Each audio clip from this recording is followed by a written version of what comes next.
Welcome to Kannan Vino vlogs. இன்னைக்கு நம்ம என்ன செய்ய போறோம் பார்த்தீங்கன்னா, மீன் குழம்பு. இதுக்கு தேவையான பொருள் என்னன்னா, குழம்பு மிளகாய்த்தூள் 3 ஸ்பூன், சால்ட்டு, மஞ்சத்தூள் 1 ஸ்பூன், வெறுமிளகாத்தூள், வெந்தயம், தேவையான அளவு புளி. வாஷ் பண்ணி ஃப்ரிட்ஜில் மீனை சேர்த்துக்கலாம்.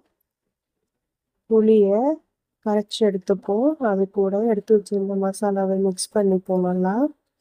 உங்களுக்கு தேவையான அளவு தண்ணி ஊற்றி கரைச்சி எடுத்துப்போம்.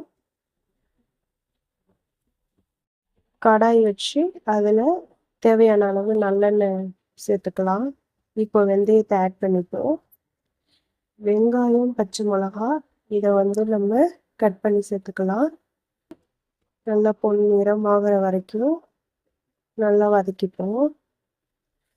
அப்புறம் ஒரு 3 தக்காளி எடுத்துக்க, அதையும் இது கூட சேர்த்து வதக்கி எடுத்துக்கிறோம்.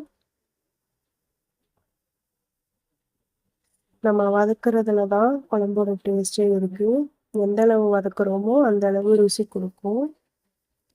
இப்போ கரைச்சி எடுத்து வச்சிருந்த புளி தண்ணியை வெங்காயம் தக்காளியோட சேர்த்துப்போம். சேர்த்துட்டு இதில் சரியான அளவு உப்பு இருக்கா அப்படின்னு சொல்லி நம்ம ஒரு கலந்து விட்டுப்போம். செக் பண்ணி மூடி போட்டு ஒரு 5 நிமிஷம் நல்லா கொதிக்க விடலாம். இப்போ பாருங்க எப்படி அழகாக கொதிச்சு வந்துருக்குன்னு. இப்போ நான் மீன் குழம்புக்கு வாழைக்காய் சேர்க்க போகிறேன். ஒரு வாழைக்காய் கட் பண்ணி வச்சுருக்கேன். அதையும் இந்த குழம்பு கூட ஆட் பண்ணிக்கலாம். இது ஒரு 5 நிமிஷம் நல்லா கொதிச்சு வரட்டும். இப்போ பார்த்தீங்கன்னா குழம்பு நல்லா கொதிச்சு வந்துருச்சு. வாழைக்காய் முக்கால் வந்துருச்சு. இந்த ஸ்டேஜில் மீன் சேர்த்துக்கலாம். மீன் சேர்த்து ஒரு கரெக்டாக 7 மினிட்ஸ் மட்டும் நல்லா கொதிக்க விட்டு எடுத்துக்கிட்டா மீன் குழம்பு ரெடி. இது போல் நிறைய ரெசிபிஸ் பார்க்கணும். அப்போது நம்ம சேனலை சப்ஸ்கிரைப் பண்ணிக்கோங்க ஃப்ரெண்ட்ஸ்.